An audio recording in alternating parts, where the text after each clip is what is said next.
एक बार मगध के राजा सम्राट अजातशत्रु गौतम बुद्ध के पास आए और बोले, बुद्ध, आपसे मिलने से पहले मैं एक निर्दयी और खूंखार सम्राट के रूप में प्रसिद्ध था। लोग मेरे नाम से डरते थे, भय से कांपने लगते थे। मैं किसी की जान लेने से पहले एक पल भी नहीं सोचता था और छोटी छोटी गलतियों के लिए भी मृत्यु दंड दे दिया करता था। लोग मुझे मृत्यु का दूसरा नाम मानते थे और पड़ोसी राज्य हमेशा इसी खौफ में रहते थे कि पता नहीं मैं कब उन पे हमला करके उन्हें बर्बाद कर दूं, जैसा मैंने वैशाली गणराज्य के साथ किया था। कोई भी राज्य मेरे खिलाफ षड्यंत्र रचने या फिर मगध पे हमला करने के बारे में सोच भी नहीं सकता था। लेकिन मैं जब से आपकी शरण में आया हूं और आपके अहिंसा के विचारों को जीवन में मैंने अपनाया है, तब से लोगों के बीच मेरा भय खत्म हो गया है। मेरे राज्य में अपराधियों की संख्या बढ़ गई है। रोज नित्य नए अपराध होते हैं। मेरे सेनापति और मंत्री मेरे और मेरे परिवार के खिलाफ षड्यंत्र रचते रहते हैं। पड़ोसी राज्य मगध साम्राज्य की सीमाओं पर जमीन पर कब्जा करने की कोशिश करते रहते हैं और मगध के व्यापारियों के व्यापार में बाधा उत्पन्न करते हैं। सम्राट ने कहा, बुद्ध, मैं आपके अहिंसा के विचारों को समझता हूं, लेकिन मेरे मन में एक प्रश्न है। बुद्ध ने कहा, निसंकोच कहो। अजातशत्रु ने कहा, एक राजा का कर्तव्य है कि वो अन्याय के खिलाफ युद्ध करे, अपने राज्य के नियमों का प्रजा से सख्ती से पालन करवाए। लेकिन इसमें अहिंसा होगी, लोगों को दुख दर्द होगा, खून बहेगा। तो क्या एक अपराधी को दंड देना अनुचित है? क्या अपने राज्य के लिए, अपनी संपत्ति के लिए, अपनी परिवार की सुरक्षा के लिए युद्ध करना गलत है? बुद्ध ने कहा, अजातशत्रु, इस प्रश्न का उत्तर देने से पहले मैं तुम्हें एक कहानी सुनाना चाहता हूं। एक बार की बात है, एक गांव में एक बहुत ही विषैला सर्प रहता था। उसने न जाने अब तक कितने ही लोगों को काट कर मृत्यु के घाट उतार दिया था। वह जिस वृक्ष में रहता था, लोग उस वृक्ष के पास भी नहीं जाते थे, बहुत डरते थे। बच्चे उसके नीचे खेलने के बारे में सोचते भी नहीं थे और वो सोचते भी, जिनको नहीं पता होता उनके घर वाले उनको वहां नहीं जाने देते थे। फिर एक दिन उसी रास्ते से एक भिक्षु गुजरा और आराम करने के लिए उस वृक्ष के नीचे बैठ गया। भिक्षु को बैठा देख सर्प उसे काटने के लिए नीचे आया, लेकिन सर्प को आता देख भिक्षु तनिक भी नहीं घबराया।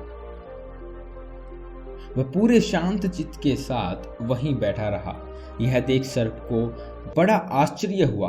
वह अपनी जीभ बाहर निकालते हुए बोला कि मैं एक बहुत जहरीला सर्प हूं, क्या तुम्हें मौत से डर नहीं लगता? भिक्षु ने कहा, मैं जीवन और मृत्यु से ऊपर उठ चुका हूं, अब मुझे किसी भी चीज से डर नहीं लगता। भिक्षु ने सर्प को उपदेश दिया कि जो तुम कर रहे हो वो हिंसा है। तुम्हारे काटने से लोगों को बहुत पीड़ा होती है और कई बार तो उनकी मृत्यु भी हो जाती है। भिक्षु की बातें सुन सर्प के अंदर वैराग्य जागा। उसने निश्चय किया कि वो आज के बाद किसी को नुकसान नहीं पहुंचाएगा, किसी को नहीं काटेगा। सर्प अहिंसक हो गया। सर्प ने काटना छोड़ दिया और धीरे धीरे ये खबर पूरे गांव में फैल गई। इसके बाद लोगों ने सर्प से डरना ही छोड़ दिया। लोग उसे छेड़ते, बच्चे बेवजह उसके पूंछ पे पैर रखते थे, उसे पत्थर मारते, लेकिन सर्प किसी को नुकसान नहीं पहुंचाता। उसने कीड़े मकोड़ों को भी खाना छोड़ दिया था। रात में कुछ घास फूस खा लेता और सुबह आक्रमण का सामना कर। भूख और पीड़ा से वह बिल्कुल कमजोर हो चुका था। उसका शरीर इतना घायल हो चुका था कि गांव वाले उसे एक रस्सी से ज्यादा और कुछ नहीं समझते थे। फिर एक दिन वही भिक्षु दोबारा उसी रास्ते से गुजरा। उसने सर्प की ये दुर्गति देखी तो बड़ा दुखी हुआ। सर्प को औषधि लगाते हुए उसने पूछा कि तुम्हारी ये दुर्दशा कैसे हुई?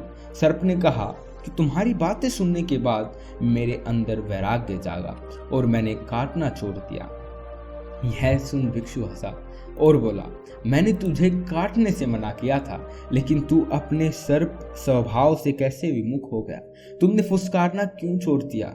बुद्ध ने आगे किया कि किसी भी बात की अति, अहिंसा की अति या फिर हिंसा की अति अगर ध्यान से देखें तो अहिंसा की अति हिंसक बन जाती है। अजातशत्रु, अपराधियों में तुम्हारा भय होना चाहिए और उन्हें उनके अपराध की सजा भी मिलनी चाहिए, परंतु ध्यान रहे, न्याय करने वाला अपनी निजी शत्रुता के कारण किसी को कोई भी दंड ना दे, बल्कि अपराधी को उसके अपराध और दुष्कर्मों की सजा ही मिलनी चाहिए। यदि क्रोध, लोभ और ईर्ष्या बीच में आ जाएंगे तो न्याय न हो पाएगा। बुराई को भलाई से जीत, यदि बुराई भलाई पर हावी होने लगी तो मनुष्य का नाश हो जाएगा। यदि बुराई को हटाने के लिए युद्ध भी करना पड़े तो वो भी करो, लेकिन कभी भी उस युद्ध के कारण तुम स्वयं ना बनो। यदि करना ही पड़े तो सिर्फ सही उद्देश्य के लिए ही करो। अजातशत्रु ने बुद्ध के सामने हाथ जोड़ लिए और कहा, बुद्ध, आपकी इन बातों ने मेरे अंदर के सारे प्रश्न को खत्म कर दिया है, सारी उथल पुथल को शांत कर दिया है। मेरे धन्य भाग्य हुए जो आप मेरे जीवन में पधारे। इसके बाद अजातशत्रु बुद्ध से आज्ञा लेकर राजमहल वापस चले जाते हैं।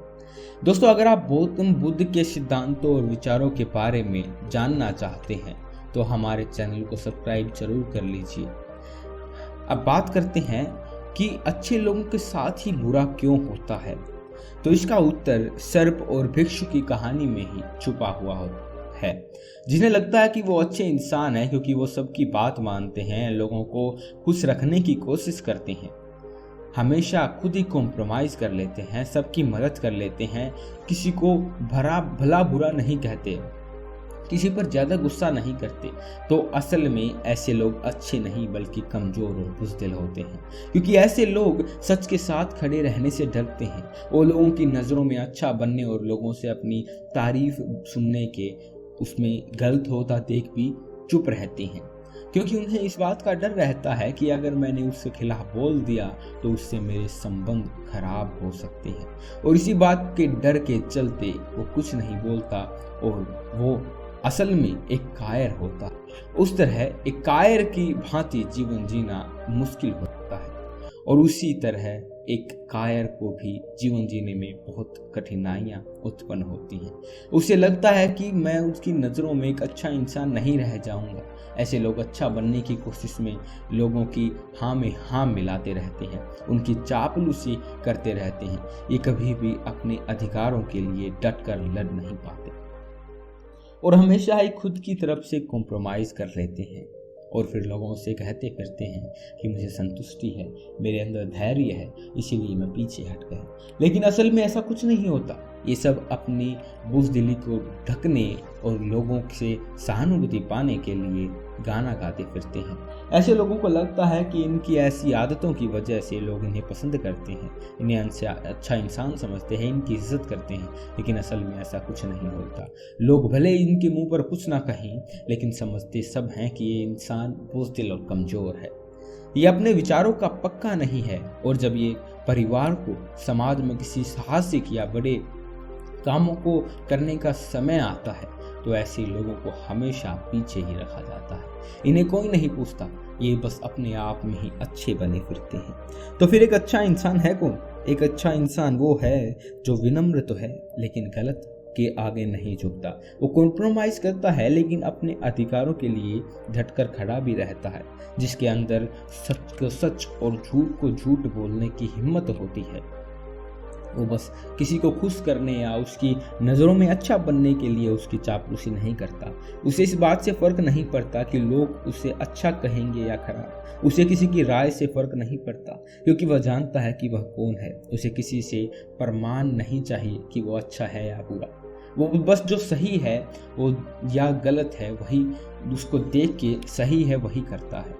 श्रीमद् भागवत गीता में भगवान श्री कृष्ण ने अर्जुन से कहा था कि जब तक संभव हो सके मुझे तुम माफ़ कर दो अगले को, लेकिन सामने वाला अगर फिर भी ना माने और तुम्हारे धैर्य को तुम्हारी कमजोरी समझे, फिर तुम्हें उससे लड़ने से भी पीछे नहीं हटना है। तो कहने का अर्थ ये है कि किसी के साथ अच्छा या बुरा नहीं होता, बस हर इंसान को उसके द्वारा किए गए कार्यों का परिणाम मिलता है।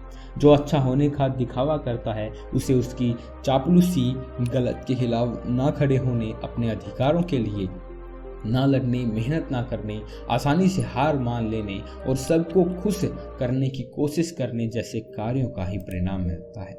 और जो स्पष्ट है, जिसमें रिस्क लेने की हिम्मत है, जो खुद में भरोसा करता है, उसे उसके कर्मों का परिणाम जरूर मिलता है।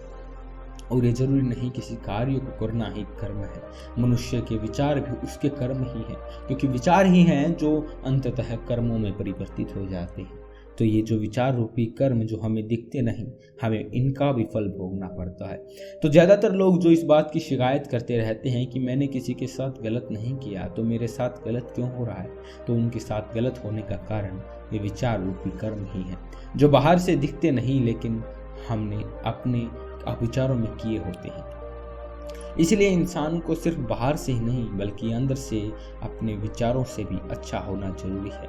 और जो ऐसा है वो कभी भी अपने भाग्य को नहीं कोसता कि मेरे साथ ही बुरा क्यों होता है, बल्कि वो अपनी हर परिस्थिति की जिम्मेदारी को लेता है। दोस्तों, उम्मीद है आपको ये वीडियो पसंद आई होगी, और अगर ऐसा हुआ है तो कृपया करके इस वीडियो को लाइक कर दें और ऐसी ही वीडियोस के लिए चैनल को सब्सक्राइब कर लें, क्योंकि हम हर रोज़ आपके लिए ऐसी वीडियो बनाने की कोशिश करते रहते हैं और आपको इस चैनल पर ऐसी बहुत सारी वीडियोस मिल भी जाएंगी जो आपके ज्ञान में वृद्धि करेंगी। मिलते हैं अगली वीडियो में, तब तक के लिए सुखी रहिए, संपन्न रहिए।